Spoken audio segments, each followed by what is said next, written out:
I honestly don't know what I could possibly tell you at this point in time, but I'm going to tell you this. Changing your diet could add up to 13 years to your life, study says. 13 years. Not 13 days. Not 13 minutes. Not 13 and a half of a seconds. 13 years to your life. Change your diet. Let's read. The Mediterranean diet is easy to find in the grocery store. It contains nutrients that are known to enhance longevity and other health benefits that are backed by peer-reviewed scientific studies. Broccoli makes the list because it's one of nature's most nutrient-dense foods, with only 30 calories per cup. Now, again, I am anti-calorie. I want to be very clear. I am anti-calorie. I think using calories as any mode of understanding diet, in my opinion, is a problem. I don't care. Oh, it's 30 calories per cup. How much protein does it have? How much fiber does it have? What vitamins does it have? That's what I care about. Fuck the calories, just throwing that out there. That means you get a ton of hunger-curbing fiber and polyphenols, antioxidants, that detoxify cell-damaging chemicals in your body with each serving. Gotta have broccoli, folks. That's good for you. Changing what you could eat could add up to 13 years to your life. Now, again, 90 in a 2019 survey. So, again, pre-pandemic. 95%, not 9, not 9.5, not 19.5, 95% of Americans did not eat even the minimum of the daily recommended intake of fiber. The minimum, it's a range. 95% of Americans did not even reach the minimum for fiber. 95%, again, not 0.95%, like, oh, so low, not 9%, oh, that's a decent chunk, not 19, 95, like, that's almost every single person in this country does not eat vegetables. That's a fucking problem, okay? The study created a model of what might happen to a man or woman's longevity if they replaced a typical Western diet. That's the main problem here. The typical Western diet, aka food poisoning, aka death by 1,000 cuts, aka we're gonna slowly fucking drain the life out of you and make you a fucking zombie. Again, it's also not about quantity. This is another thing that these articles need to start realizing. It's not about fucking quantity of life as well. It's about quality of life. When you have a horrible diet, guess what? It changes the way your senses work.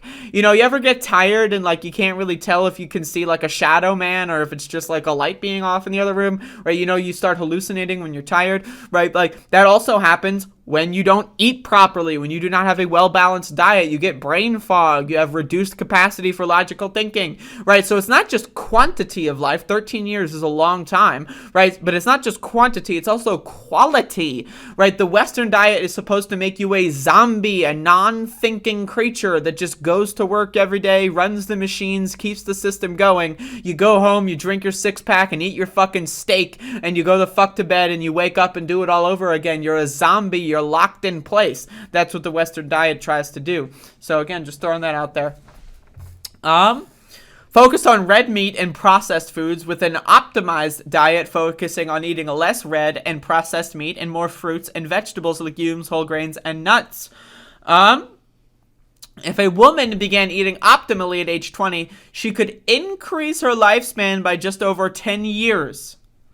According to a study published in Tuesday journal PLOS Medicine, a man eating the healthier diet from age 20 could add 13 years to his life. That's basically saying men typically eat worse than women, as it is. That's what that's saying. Focusing on a healthier diet could also lengthen the lives of older adults, the study said. By starting at age 60, a woman could still increase her lifespan by 8 years. That's still a fuckload.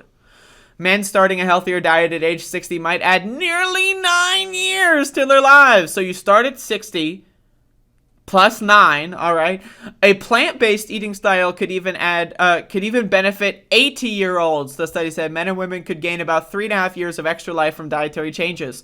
So again, no one's like demanding that you become like the super vegan, right? Like, you know, you should, right? That would be ideal, but it's really at the end of the day, it's about harm reduction. That is my general politics. Harm reduction. Maybe instead of eating McDonald's 6 times a week, try 3 times a week. Try to reduce the harm, right?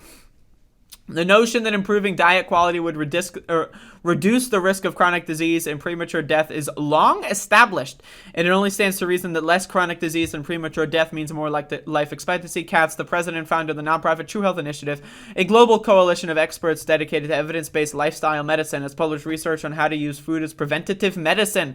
What they define as an optimal diet is not quite optimal, it's just a whole lot better than the typical, Katz said, adding that he felt diet could be further improved, conferring even greater benefits.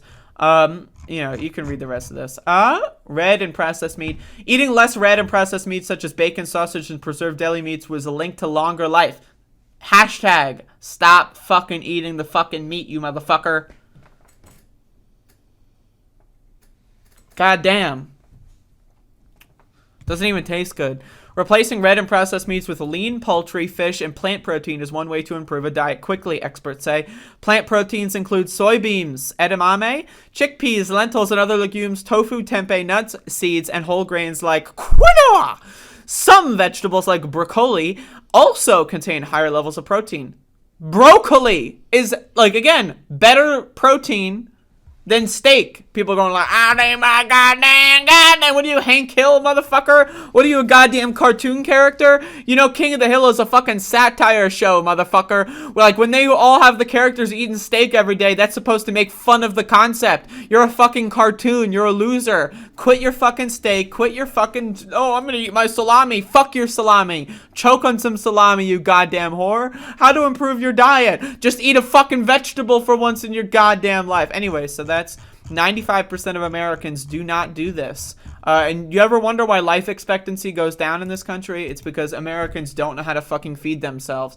And I'm not even, I don't want to put blame on the everyday American. I know we're all fucked up in this goddamn world. Look at processed food, for example. In the 1950s and 60s, right? And then in the 70s, especially, but right in the 1950s and 60s, processed food began to take hold in the American markets, right? It started to become a part of the American diet. Maybe once a week we get a hamburger at the Mickey D's, right?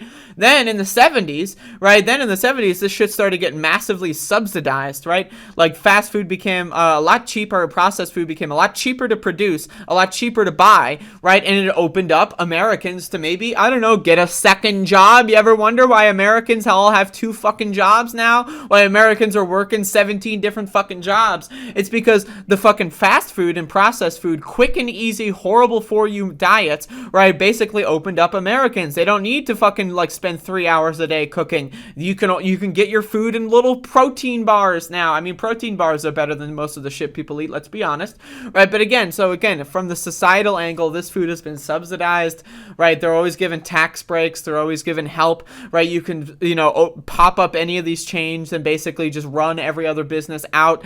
Again, it's addiction. It's drugs. McDonald's is no different than fucking cocaine, motherfucker. It's a drug. You are a drug addict and you need help. And again, if anyone would like advice or anything, I'm planning on a cooking show. Hopefully, next month, cooking show will start once again. I'll be talking about a lot of that and more of I'll teach you how to cook some stuff, some basic stuff. Keep it simple at the beginning, and then we'll go into that. But also, again, we need to break free from these chains of capital's hold on us, because again, this in just many other ways. There's a lot of ways, but food is one of the most important things that people can just improve in their lives. With you can just improve right now. You can, instead of whatever you were planning on eating for dinner, you can just rethink it a little bit, and you can make an improvement right now, today. By the end of the day, you can be putting your head on the pillow going God damn, I made a good decision. And then you can just keep doing those good decisions, so there you go. Anyway, 95%, don't be like the 95%. Hashtag, don't be like the 95%.